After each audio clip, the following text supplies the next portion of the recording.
Business పెట్టాలి అన్న ఒక ఆలోచన ఇట్స్ అ గ్రేట్ థాట్ యాక్చువల్గా చెప్పాలంటే. సో ఎలా దాన్ని బ్యాలెన్స్ చేశారు ఇంట్లో కానీ బయట కానీ ఫైనాన్షియల్ థింగ్స్ కానీ? ఏమో మీ వాడు ఏం చేస్తున్నాడంటే దోశలు వేసుకుంటున్నాడు అని చెప్పాలన్నా. యూజువల్గా బిజినెస్లో ఒక్కసారి పడితేనే కోలుకోవడం అనేది ఇంపాసిబుల్ టాస్క్. వెళ్ళి ఉద్యోగం చేసుకున్నాడు 3 times అంటే it's not an easy task. 2019లో ఫుడ్ ట్రక్ తోని స్టార్ట్ చేసాం. ఆపరేషనల్ ఇష్యూస్ చాలా ఇబ్బంది పెట్టి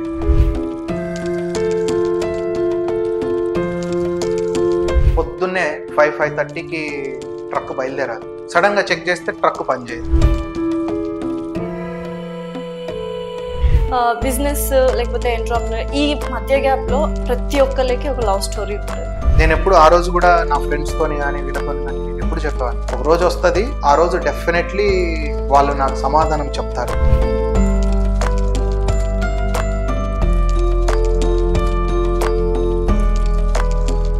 hi hello welcome to our channel.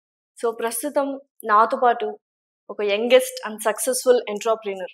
Hyderabad అనగానే ఏం గుర్తొస్తుంది? ఫుడ్. అందులోనూ super delicious and tasty food గుర్తొస్తుంది. డైరెక్టర్స్ దగ్గర నుంచి పొలిటీషియన్స్ వరకు ప్రతి ఒక్కరు కామన్, ప్రతి ఒక్కరు ఇష్టంగా తింటూ ఉంటారు ఆ రెస్టారెంట్కి వెళ్ళి. ఎస్పెషల్లీ దాని పేరే పంచకట్టు దోశ. సో మీ అందరికీ తెలిసే ఉంటుంది. ఇప్పుడు నేను ఎవరిని ఇంటర్వ్యూ చేస్తున్నానో, yes, Panchakattu dosa CEO MD founder Bharan గారు. నమస్తే అండి. నమస్తే లాస్య గారు. సో ఎలా ఉన్నారు? చాలా బాగున్నాను. సో బాగా ఫార్మల్ ఎక్కువ అయిపోయినట్టున్నాం. ఫార్మల్ ఎక్కువ అయిపోయినట్టుంది. ఏం లేదు, మీరు ఎలా మాట్లాడతారో నేను కూడా అలా మాట్లాడాలి కదా, రెసిప్రొకేట్ అవ్వాలి కదా. అంతే అంటారు. First of all very congratulations Bharan. ఎంత సూపర్ హిట్ అయిందంటే పంచకట్టు దోశ అనే రెస్టారెంట్. సో చాలా బ్రాంచెస్ ఓపెన్ చేసేసారు అండ్ టేస్ట్ వైజ్ కావచ్చు, అథెంటిక్ గా. సో అసలు ఆ థాట్ ఎలా వచ్చింది? ఎందుకంటే హైదరాబాద్ లో ఫుడ్ పెట్టాలి, ఫుడ్ బిజినెస్ పెట్టాలి అంటే చాలా ఛాలెంజింగ్ థింగ్. బికాస్ చాలా ఫుడ్ బిజినెస్లు ఉన్నాయి అండ్ కొన్ని సక్సెస్ఫుల్ గా రన్ అవుతున్నాయి, కొన్ని నెక్స్ట్ డేకే దివాలా తీస్తున్నాయి. ఆ టైంలో అసలు ఈ థాట్ ఎలా వచ్చింది అంటే ఎక్కడి నుంచి స్టార్ట్ అయింది? పంచకట్టు దోశ ఏంటి అని అంటే అసలు authentic Rayalaseema breakfast brand.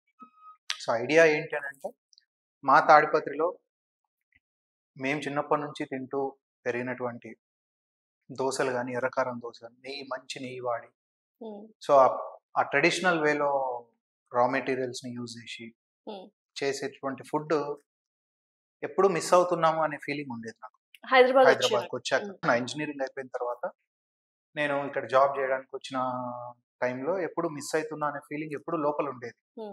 So అక్కడ నుంచి ఇది స్టార్ట్ అయింది.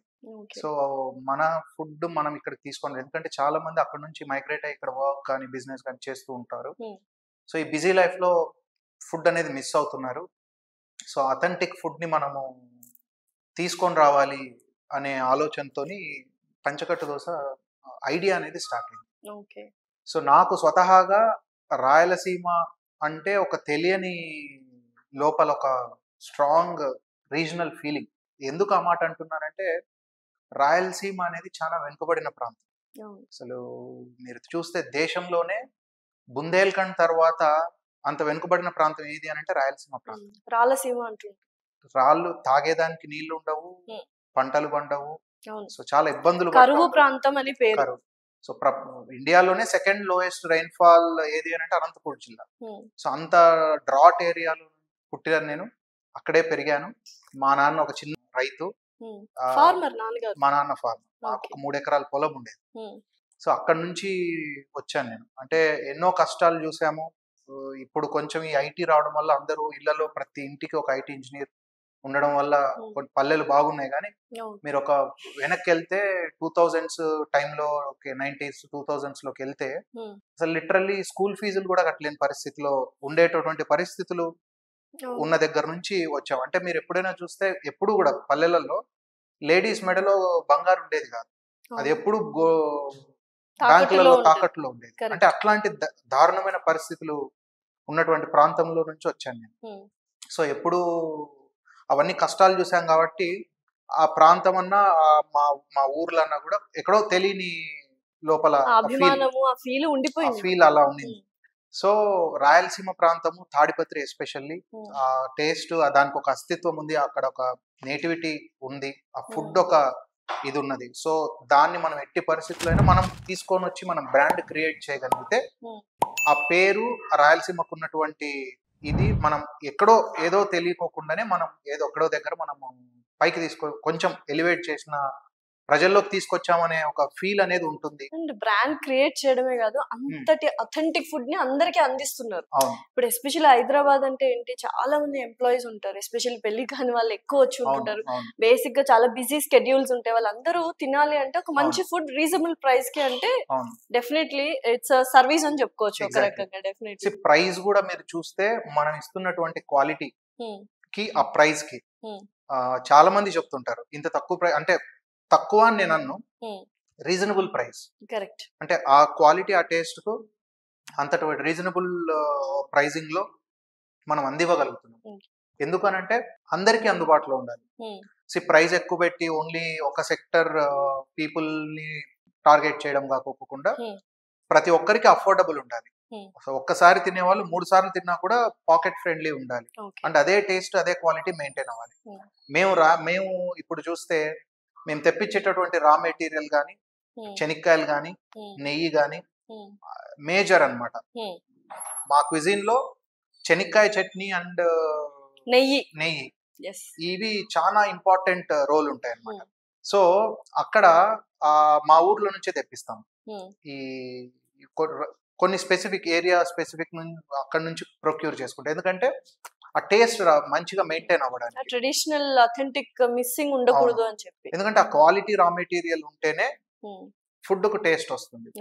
సో ఆ రకమైనటువంటి టేస్ట్ ని తీసుకొని రావడానికి మనం అక్కడ నుంచి తెప్పిస్తా ఉంటాం. ఒక్కొక్కసారి చెప్పాలంటే బిలో మిడిల్ క్లాస్ నుంచే నా జర్నీ స్టార్ట్ అయింది అన్నప్పుడు, అంతటి మిడిల్ క్లాస్ అబ్బాయి బిజినెస్ అనే కళ చాలా పెద్దది, ఇన్వెస్ట్మెంట్ ఉండాలి. సో ఏదో చదువుకున్నాము, ఇంజనీరింగ్ కష్టపడి చదివామా, ఒక జాబ్ చేసామా అన్నట్టుగానే ఉంటుంది. అండ్ ఎస్పెషల్లీ మన తెలుగు రాష్ట్రాల్లో చాలా వరకు ఇప్పటికీ మైండ్ సెట్స్ అయితే డాక్టర్ అవ్వాలి లేకపోతే ఇంజనీర్ అవ్వాలి, ఇంకా మిగతా ఏవి చూస్ చేసుకున్నా అరే ఏంటి వీడు ఇలా అయిపోతున్నాడు అని అనుకుంటారు. సో అలా మీరేమైనా ఫేస్ చేశారా? అసలు అంతటి ధైర్యం, అంటే బిజినెస్ పెట్టాలి అన్న ఒక ఆలోచన it's a great thought actual గా చెప్పాలంటే. సో ఎలా దాన్ని బ్యాలెన్స్ చేశారు, ఇంట్లో కానీ బయట కానీ ఫైనాన్షియల్ థింగ్స్ కానీ? బేసికల్లీ నాలాంటి బ్యాక్గ్రౌండ్ నుంచి వచ్చిన ఎవరికైనా కూడా బిజినెస్ అని అంటే అదొక అందని ద్రాక్ష.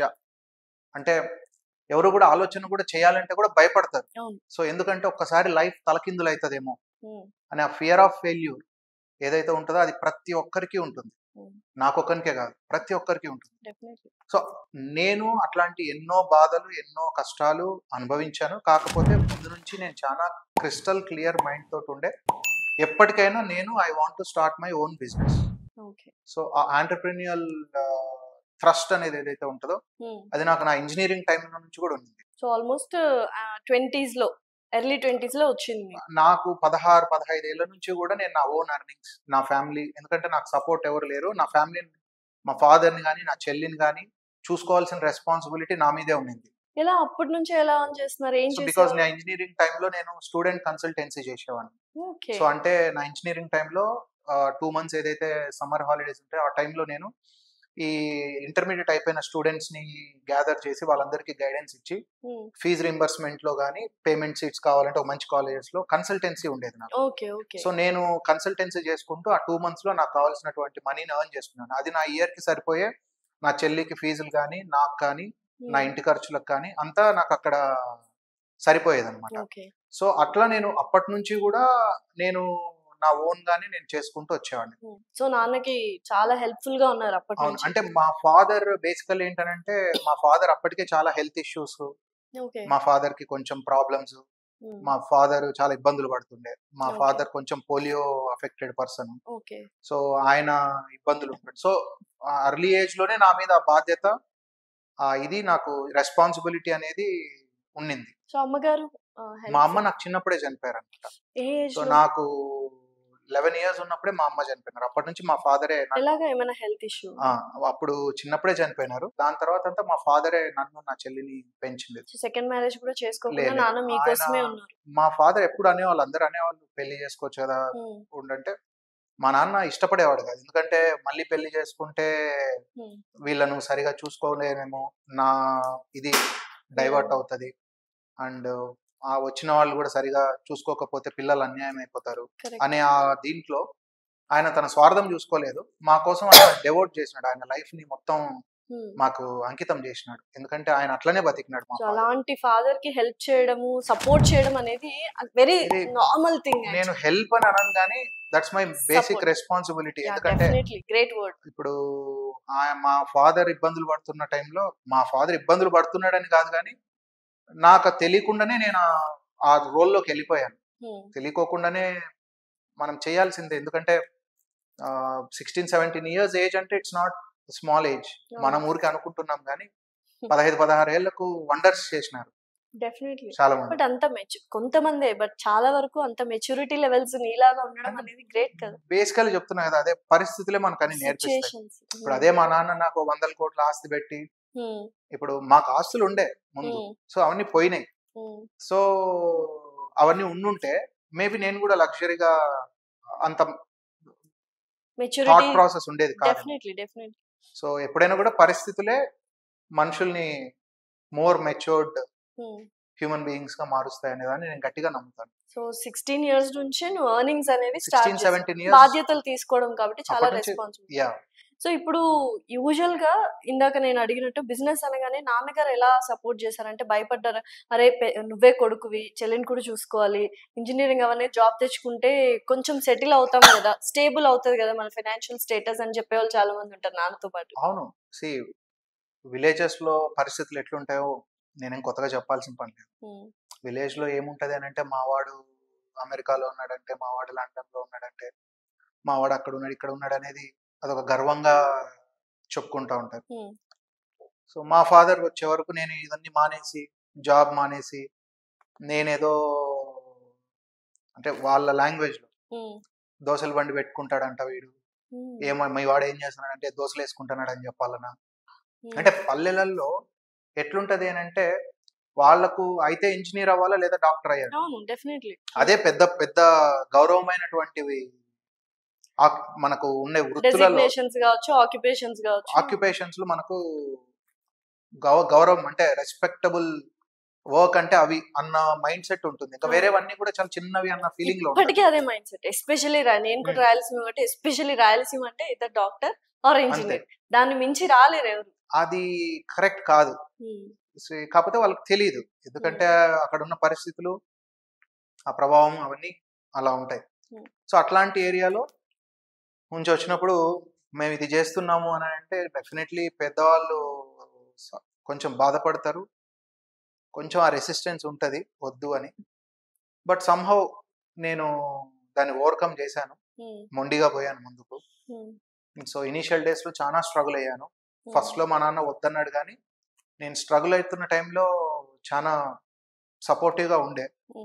అంటే మోరల్ గా నేను భయపడుతున్న టైంలో, బికాస్ చాలా భయం ఉంటది కదా ఆబ్వియస్లీ. మనం ఇంత రిస్క్ తీసుకొని ఏమీ లేకోకుండా వచ్చి ఉన్న డబ్బులన్నీ పెట్టి అప్పటి వరకు సంపాదించుకున్నది అప్పులు చేసి, ఇలా కొంత అమౌంట్ ఉండింది అప్పటికే. అప్పటి వరకు నేను సాఫ్ట్వేర్ చేశారు. నేను బిజినెస్ డెవలప్మెంట్ మేనేజర్ గా వర్క్ చేస్తుంటే, సో అర్నింగ్స్ ఉండే కొంచెం. సో అవి తర్వాత అప్పులు తీసుకున్నా, ఆ టైంలో అన్ని తీసుకొని వచ్చి పెట్టాము. సో పెట్టినప్పుడు ఫస్ట్ లో ఇనీషియల్ గా చాలా ఇబ్బందులు పడ్డాము. ఫస్ట్ 1 year హెవీ, ఇంకా తెలియదు కదా బిజినెస్. ఎందుకంటే బిజినెస్ చూస్తూ పెరిగి ఉన్న వాళ్ళకు కొన్ని ఎప్పుడు కూడా ప్రతి బిజినెస్ కి కొన్ని థంబ్ రూల్స్ ఉంటాయి. సో ఆ థంబ్ రూల్స్ అనేది మనం పాటిస్తే మనకు చాలా చాలా వరకు కొంచెం సక్సెస్ అవడానికి కొంచెం ఈజీ ఉంటుంది. సో బేసికలీ మనము ఏమీ తెలియదు, మనకు ఒక రైతు కుటుంబం నుంచి వచ్చాము. సో ఒక చిన్న ఊరు నుంచి వచ్చాము. సో ఏమి తెలియదు, స్టార్ట్ చేసాము, ఇబ్బందులు పడతా ఉన్నాను. ఆ ఇబ్బందులు పడేది ఎందుకంటే బేసిక్స్ ఆఫ్ బిజినెస్ ని ప్రాపర్ గా ఇంప్లిమెంట్ చేయకపోతే. So basics of business is very very important. అది ఇంప్లిమెంట్ చేయలేకపోవడం వలన నష్టాలు చూడాల్సి వచ్చింది. సో ఎటువంటి బేసిక్స్ నువ్వు ఆల్రెడీ ఇప్పుడు సక్సెస్ఫుల్ అయ్యావు కాబట్టి ఇనిషియల్ స్టేజెస్ లో ఎటువంటి స్ట్రగుల్స్ నువ్వు పడ్డావు?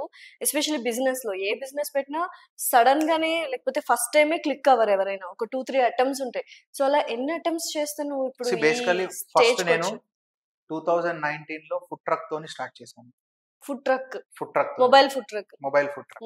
సో మొబైల్ ఫుడ్ ట్రక్ తోని స్టార్ట్ చేసేటప్పుడు నేను చాలా ప్రాబ్లమ్స్ ఫేస్ చేశాను.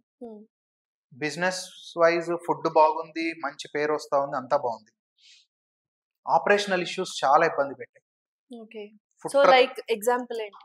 లైక్ ఎగ్జాంపుల్ ఎట్లా అంటే, పొద్దున్నే 5:30కి ట్రక్ బయలుదేరాలి.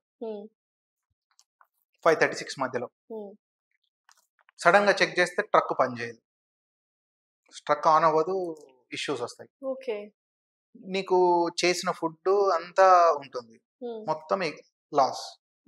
ఆర్ అంటే ఇవేంటంటే ఫుడ్ ట్రక్ ఒక రోజు పెట్టి ఒక రోజు పెట్టకుండా, ఒక రోజు పెట్టి ఒక రోజు పెట్టకుండా ఇన్కన్సిస్టెంట్ గా ఉంటే కస్టమర్స్ కాన్ఫిడెంట్ గా రారు, స్టెప్ బ్యాక్ అవుతారు. ఉంటదో పోతే ఉంటదా ఉండదా అనేటువంటి క్వశ్చన్ మార్క్ తోని ఉంటారు. ఏ ఏరియాలో పెట్టావు first food truck? First road number 45-46 లో ఆర్ట్ గ్యాలరీ ఉంది కదా, స్టేట్ ఆర్ట్ గ్యాలరీ ఆపోజిట్ లో ఉండేది, పక్కనే స్టేట్ ఆర్ట్ గ్యాలరీ దగ్గర పెట్టేవాళ్ళం. సో ఆ టైంలో బాగా స్ట్రగుల్ అయ్యాము, సఫర్ అయ్యాను. ఇంకా దాని తర్వాత ఫుడ్ ట్రక్ టైంలో ఆఫ్టర్ 4 months అట్లా ఫుడ్ ట్రక్ కాదు మనం చేయాల్సింది, సో వీ నీడ్ ఒక సెటప్, ప్రాపర్ స్టేబుల్ అవుట్లెట్ ఒకటి ఉండాలి ఒక ప్లేస్ లో అని చెప్పి అక్కడ ఫుడ్ ట్రక్ తీసేసాం. అప్పుడు సో అప్పుడు ఆ పేరేంటి? ఫుడ్ ట్రక్ పేరు కూడా పంచకట్టే? Same Panchakattu dosa. Okay. Food truck పేరు పంచకట్టు. ఫస్ట్ నుంచి బ్రాండ్ ఎవ్రీథింగ్ వాజ్ క్లియర్లీ ఒక మంచి విజన్ తోని స్టార్ట్ చేశాను. సో ఏదో ఓవర్ నైట్ అయిపోయింది కాదు, సడన్ ఇంపల్సివ్ డెసిషన్ కూడా కాదు.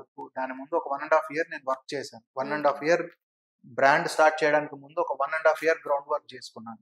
ఏం చేసావు గ్రౌండ్ వర్క్? గ్రౌండ్ వర్క్ ఏంటంటే, నేను జాబ్ చేసుకుంటున్న టైంలో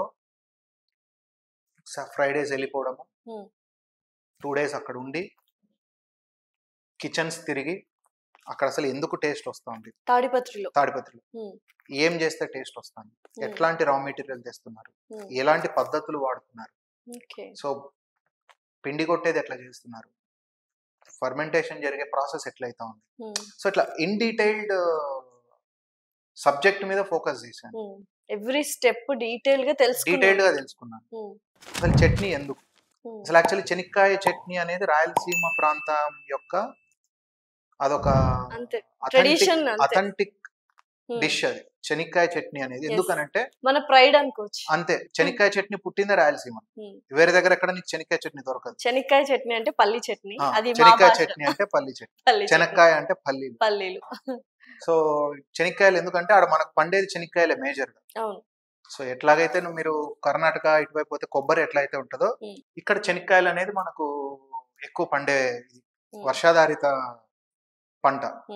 సో మేజర్ గా చెనిక్కాయ, శనిగ, ఇవి మేజర్ గా ఉండే రాయలసీమ ప్రాంతంలో పండే పంటలు. సో అందుకు అక్కడ చెనిక్కాయలు అనేది టాప్ క్లాస్ చెనిక్కాయలు దొరుకుతాయి. ఆ చట్నీ కూడా చెనిక్కాయలు, మన దగ్గర చేసే చెనిక్కాయ చట్నీ అసలు ప్రతి ఇంట్లోనూ, ప్రతి గ్రామంలో, ప్రతి విలేజ్ లోను, ప్రతి ఇంటిలోనూ వాళ్ళు తినేది ఏదంటే చెనిక్కాయ చట్నీ. డెఫినెట్లీ. సో అట్లా ప్రతి ఒక్కటి కూడా మన ప్రాంతం యొక్క, రాయలసీమ ప్రాంతం యొక్క నేటివ్ ఫుడ్స్ ని మనం తీసుకొని రావడం జరిగింది. ఓకే. సో అలా స్టెప్ వైజ్ అన్ని ఎవ్రీ ఫ్రైడే సాటర్డే వెళ్ళి అక్కడ ఉండి 2 days నేర్చుకొని ఉండేవాడు. సో ఇలా ఒక 1.5 year చేశాను. 1.5 year టైం పట్టింది నాకు.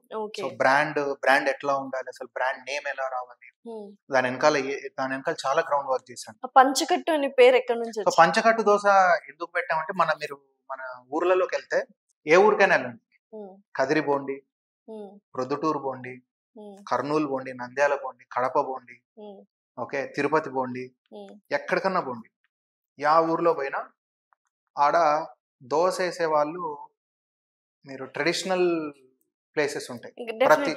ప్రతి ఊర్లోనూ 2-3 ట్రెడిషనల్ ప్లేసెస్ ఉంటాయి. అడిగిపోతే వాళ్ళు పంచ కట్టుకొని దోశ వేయడము, పొద్దున్నే పూజ చేసి పంచ కట్టుకొని దోశ వేయడం అనేది ఒక ఆనవాయితీ, ట్రెడిషన్. సో మనం ఆ ట్రెడిషనల్ ఫుడ్, మన రాయలసీమ ప్రాంతం యొక్క ట్రెడిషనల్ ఫుడ్ మనం ఇక్కడ తీసుకొని వస్తున్నాం, ఆ బ్రాండ్ బిల్డ్ చేస్తున్నాం. సో పేరు కూడా ట్రెడిషనల్ గా ఉండాలి, క్యాచీగా ఉండాలి. ఇప్పుడు ఏదో ఎక్స్ టిఫిన్స్, వై టిఫిన్స్ అని పెట్టాను అనుకోండి, ఆ అటెన్షన్ రాదు. సో ఆన్ పాయింట్ అటెన్షన్, ఆ క్యూరియాసిటీ రావాలి అని అంటే పేరు దగ్గర నుంచి దానికి ఒక బిల్డ్ చేయాలి. సో అక్కడ నుంచి మొదలై ఆ ట్రెడిషనల్ వేలో మనం చేస్తున్నాం కాబట్టి, అట్లా ఆ ట్రెడిషనల్ ఫుడ్ ని ఇక్కడ తీసుకొని వస్తున్నాం కాబట్టి మనము పంచకట్టు దోశ అని పేరు పెట్టినాం.